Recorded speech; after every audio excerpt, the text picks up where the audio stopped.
Hai adik-adik, kembali lagi dengan Kak Rina di online class 101. Kali ini kita belajar kelas 6 ya, tema 2. Di subtema 2, bekerja sama mencapai tujuan. Nah, pembelajaran di pembelajaran 3 ini ada bahasa Indonesia, IPA, dan juga PJOK. Di halaman 63 sampai dengan 74 ya. Nah, adik-adik kalau mau lihat playlist lain ya, atau mau melihat video pembelajaran lain, silahkan klik di kolom deskripsi, scroll ke bawah, lalu dicari kelasnya kelas berapa dan tema berapa. Nanti ada biru-birunya kayak gini nih, diklik aja ya, itu nanti akan masuk ke playlistnya. Atau di kanan atas ini juga bisa, adik-adik klik nanti akan muncul playlist dan video rekomendasi lainnya.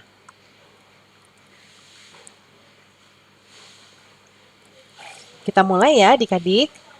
Nah, ini ada Benny ya. Kata Benny itu, kerjasama merupakan hal yang sangat penting dalam mencapai tujuan sebuah kelompok, ya adik-adik ya. Nah, kata Benny, tanya Benny, apakah kamu pernah melakukan kerjasama untuk mencapai suatu tujuan? Pernah nggak adik-adik? Nah, kita amati gambar berikut ini ya. Ini ada gambar Siti, Dayu, Lani, semuanya ya teman-teman. Nah, 6 sekawan nih. Gambar di atas menceritakan sekelompok siswa sedang bermain ayam dan elang ya. Dalam permainan ini, sekelompok siswa berperan sebagai ayam dan mereka mempunyai tujuan untuk melindungi diri dari serangan elang. Nah, gimana sih tujuan tersebut bisa tercapai adik-adik? Apa yang harus dilakukan oleh mereka ya? Nah, ayo kita praktekkan permainan ini. Nah, caranya nih ya, caranya pertama. Jadi nanti adik sama teman-teman dikelompokkan dalam beberapa kelompok yang jumlahnya sama. Misalnya 3 sama 3 ya, atau 4 sama 4 ya. Jadi jumlahnya sama. Kemudian setiap kelompok terdiri atas 8 sampai 10 siswa. Salah seorang siswa akan berperan menjadi elang. Nah, salah seorang siswa akan berperan menjadi induk ayam.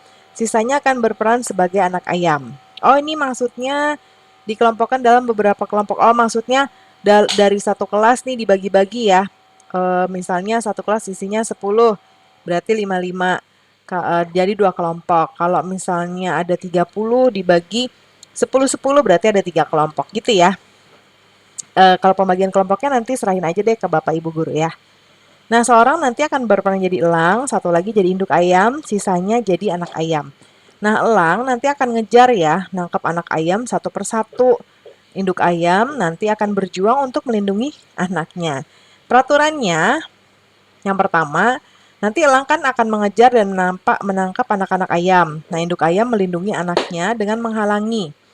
Ya, jika anak ayam terpisah dari induknya, maka anak ayam tersebut dapat berlari sekencang-kencangnya agar agar tidak tertangkap oleh elang ya. Suruh lari kencang-kencang nih adik-adik.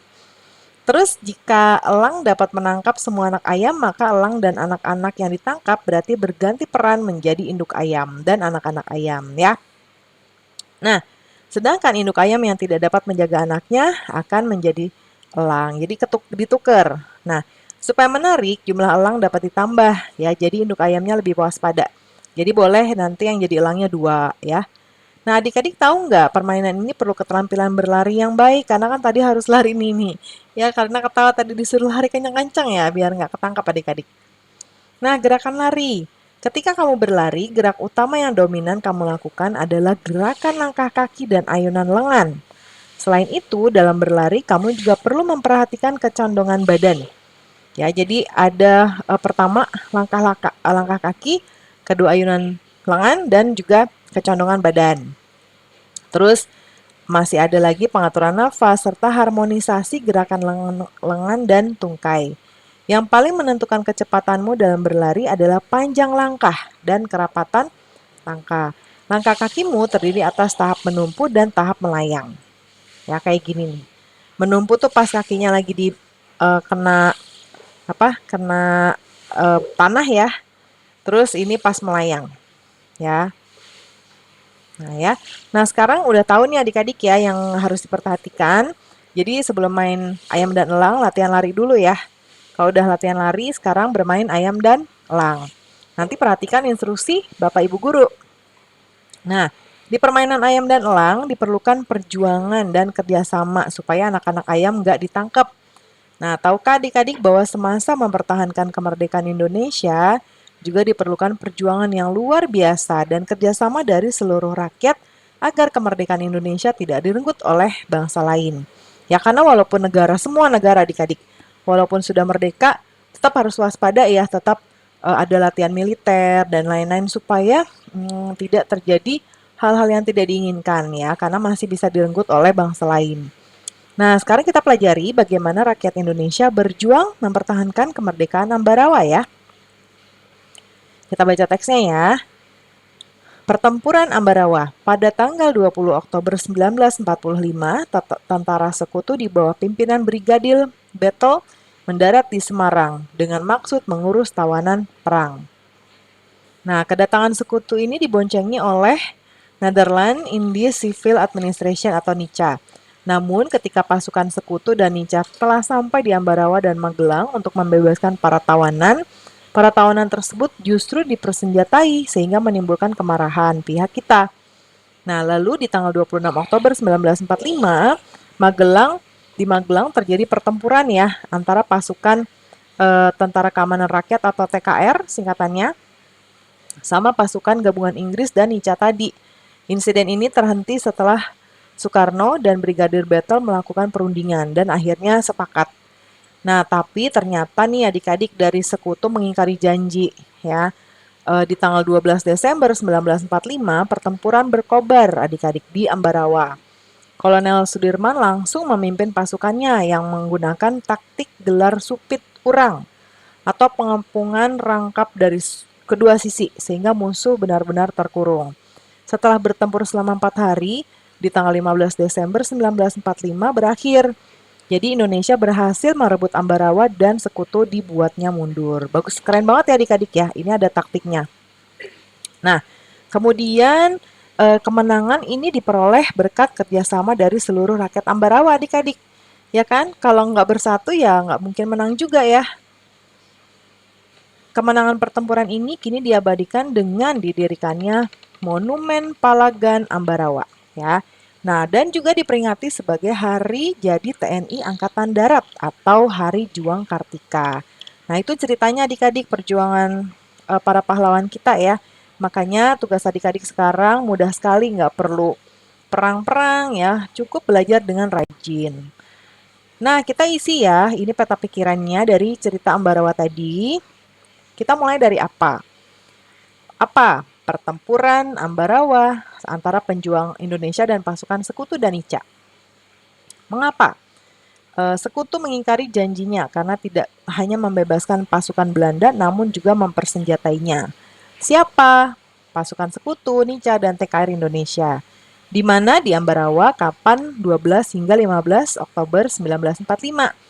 Lalu bagaimana Kolonel Sudirman beserta pasukannya bertempur dengan taktik gelar supit urang ya, yang mengurung musuh. Nah, setelah bertempur 4 hari, Indonesia berhasil membuat sekutu mundur hingga Ambarawa berhasil dipertahankan ya.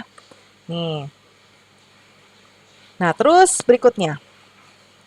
Nanti ditukarkan peta pikirannya ya adik-adik ya. Nanti adik-adik lihat punya temannya adik-adik.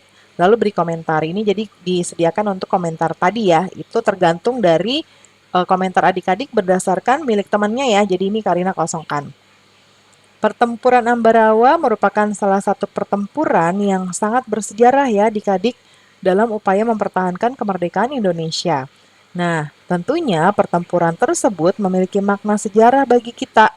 Nah, sekarang adik-adik baca lagi teks pertempuran Ambarawa dan peta pikirannya. Lalu jawab pertanyaan berikut. Nah, ini mundur.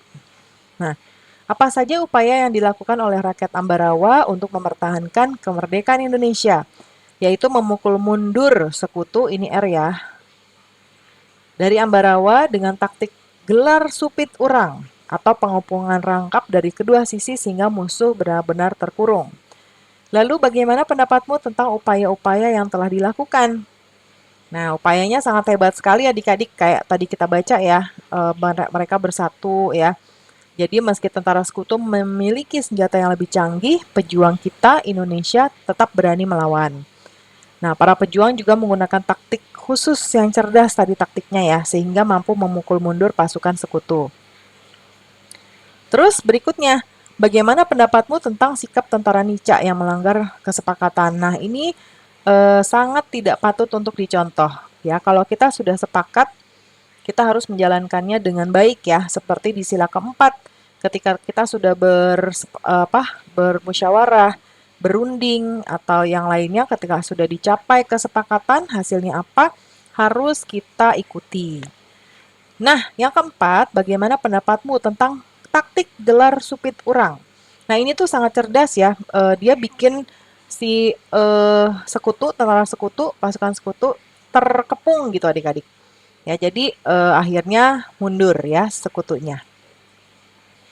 Lalu sikap apa yang dapat kamu pelajari dari para pahlawan yang berjuang di Ambarawa? Mereka tuh pantang menyerah, berani, mau bersatu, dan kerjasama yang kuat. Lalu terakhir, bagaimana kamu dapat menerapkan sikap-sikap tersebut dalam kehidupan sehari-hari? Nah, kalau kita cukup dengan tidak memilih teman, tetap bersatu meskipun banyak perbedaan, dan bekerja sama untuk menjaga kampung adik-adik, ya. Nah, sekarang ada pembicaraan antara Beni dan Dayu. Tahu nggak adik-adik, untuk memenangkan pertempuran di Ambarawa diperlukan kerjasama, persatuan, dan taktik agar bisa menang. Ya, saya setuju ya, kata Beni. Ternyata prinsip kerjasama, persatuan, taktik diperlukan hewan juga dalam menyesuaikan diri adik-adik ya. Nah, gimana sih cara hewan menyesuaikan diri dengan lingkungannya? Nah, ini yang akan kita pelajari berikutnya.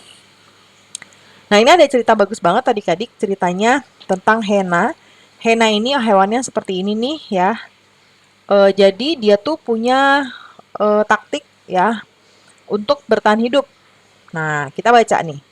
Hena adalah hewan pintar di dunia. Nah, kalau yang kita tahu kan adik-adik hewan paling pintar tuh simpanse ya.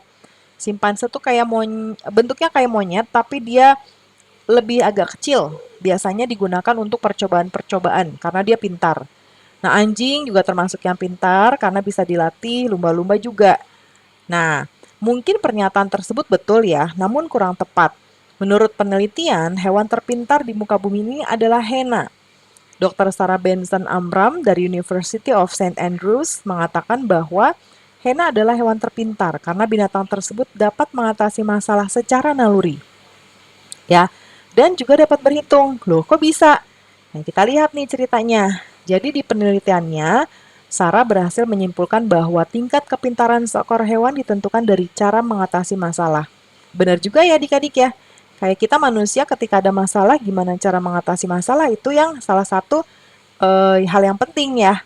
Nah, Hena mempunyai strata sosial lebih tinggi dari jenis lainnya dan dapat mempertahankan wilayahnya dengan cara memanggil rekan mereka. Jadi kalau mereka lagi ada bahaya ya, ada yang datang ke wilayahnya mereka, mereka manggil teman-temannya. Nah, Hena akan mengusir hewan lain yang masuk ke wilayahnya dengan cara bergerombol. Jadi mereka bersatu. Hewan ini bisa menghitung jumlah penyusup. Ya, jadi dia tahu berapa sih teman-teman dia yang harus datang untuk ngebantu ngusir. Nah, ini kata Sarah, Hena mempelajari cara untuk mengatasi masalah dari kesalahan dan percobaan. Jadi mereka ketika melakukan kesalahan, mereka akan belajar lagi adik-adik. Jadi di kejadian berikutnya mereka akan mencoba hal lain gitu ya. Nah, seperti yang dialami manusia ketika kita menghadapi masalah ya. Nah, ungkap Sarah ya di Telegraph. Dia juga menjelaskan bahwa walaupun banyak hewan lain yang melakukan metode seperti yang dilakukan Hena, namun hewan ini lebih cepat ya. Hena lebih kreatif dari hewan lainnya. Nah, mungkin di kemudian hari karena dikatakan lebih pintar, maka NASA dapat menggunakan Hena sebagai penelitian keluar angkasa. Selama ini, Hena hanya menggunakan simpanse dan beberapa hewan kecil lain untuk hal tersebut, ya. Nah, ada beberapa pertanyaan di sini. Yang pertama, bagaimana cara Hena mempertahankan diri dan wilayahnya? Dia akan memanggil teman mereka ketika melihat hewan lain masuk ke wilayahnya. Dia akan menghitung jumlah penyusup dan memperkirakan berapa rekan yang harus hadir untuk mengusirnya. Terus apa perbedaan Hena dengan hewan lain dalam mengatasi masalah? Nah, Hena ini bisa menghitung jumlah penyusup ya, jadi dia bisa tahu perlu teman berapa nih buat ngebantu. Ya, karena kalau kita kalah jumlah juga bisa kalah. Tulis kesimpulanmu tentang bacaan tadi. Nah, Hena merupakan hewan yang sangat cerdas untuk menyelesaikan masalah. Hal tersebut terbukti ketika ada penyusup di wilayahnya. Hena akan menghitung jumlah penyusup, kemudian memperkirakan berapa rekan yang harus hadir untuk mengusirnya. Ya, nah, terus sekarang kita sudah tahu gimana Hena mempertahankan diri. Ada lagi nih hewan lain adik-adik. Ya, contohnya yang pertama, ada kamuflase. Kamuflase itu menyesuaikan diri dengan kondisi tempat yang sesuai dengan tubuhnya. Misalnya, belalang daun dan belalang sembah. Belalang sering dianggap hinggap di daun untuk menyesuaikan warna dan bentuk tubuhnya. Ya, jadi dia menyesuaikan diri dengan lingkungannya. Ya, warnanya hijau gini, jadi dia warnanya hijau juga. Lalu ada mimikri. Nah, bunglon menyesuaikan diri dengan mengubah warna kulitnya sesuai tempat dia berada.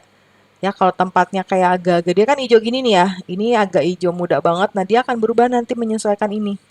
Misalnya ketika bunglon berada di batang kayu, jadi kan dia warna aslinya hijau. Nah, ketika hinggap di batang kayu yang warnanya agak kecoklatan, dia akan berubah juga menjadi warna itu. Ya, dia untuk supaya tidak ketahuan orang lain atau tidak ketahuan musuh. Cicak. Nah, untuk melindungi dirinya, cicak dan kadal melepaskan ekor kayak gini nih. Ya, ekornya nanti jadi ketinggalan. Nah, ini tuh dia lari. Ya, lari. Untuk menyelamatkan diri ini disebut dengan autotomi atau melepas bagian tubuh. Ekor yang telah putus akan tumbuh lagi nanti. Ini adik-adik ya, tumbuh, ntar tumbuh lagi kayak semula. Lalu menggulung diri. Nah, ini contohnya terenggiling. Terenggiling melakukan penyesuaian diri dengan menggulung tubuhnya yang membentuk kayak gini nih, spiral. Dia melakukan ini untuk melindungi diri adik-adik dari serangan musuh ya. Contoh hewan lain yaitu ada juga lipan. Kan adik-adik lihat nih, lipan tuh yang kayak semacam kaki seribu ya. Nah, ketika tahu ada orang atau kita sentuh atau gimana, dia akan berubah jadi kayak gini ya.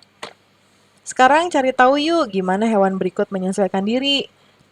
Karina buat di sebelah kanan ya. Cumi-cumi mempertahankan diri dengan mengeluarkan tinta hitam pekat ketika ada hewan yang mengancam. Nah, tinta hitam ini fungsinya tuh menghambat penglihatan pemangsa ya, jadi dia bisa kabur. Terus ada walang sangit. Nah, adik-adik mungkin tahu ya, walang sangit tuh baunya tuh nggak enak. Nah, ini bau ini yang nanti akan membuat pemangsanya pergi menjauh. Terus ada juga siput. Nah, kalau siput dia punya ini namanya cangkang. Ini dipakai untuk dia tinggal. Jadi kalau misalnya ada kenapa-kenapa tuh, dia masuk. Jadi nggak kelihatan nih ininya nih masuk semuanya, hilang. Jadi kayak cuman ada ini doang. Ya. Nah, sekarang tulis kesimpulanmu tentang cara hewan beradaptasi pada diagram berikut. Nih Karina tuliskan kayak gini ya, cicak memutuskan ekor, cumi mengeluarkan tinta, walang sangit mengeluarkan bau, siput berlindung di dalam cangkang, bunglon merubah warna tubuhnya, belalang daun bersembunyi di dekat dedaunan ya. Nanti didiskusikan dengan teman-teman ya adik-adik. Nah, pembelajaran kita sudah selesai nih adik-adik. Terima kasih sudah menonton sampai akhir. Mohon dimaafkan apabila ada kesalahan dalam perkataan maupun dalam materi yang diberikan. Sampai jumpa di pembelajaran berikutnya ya. Dadah!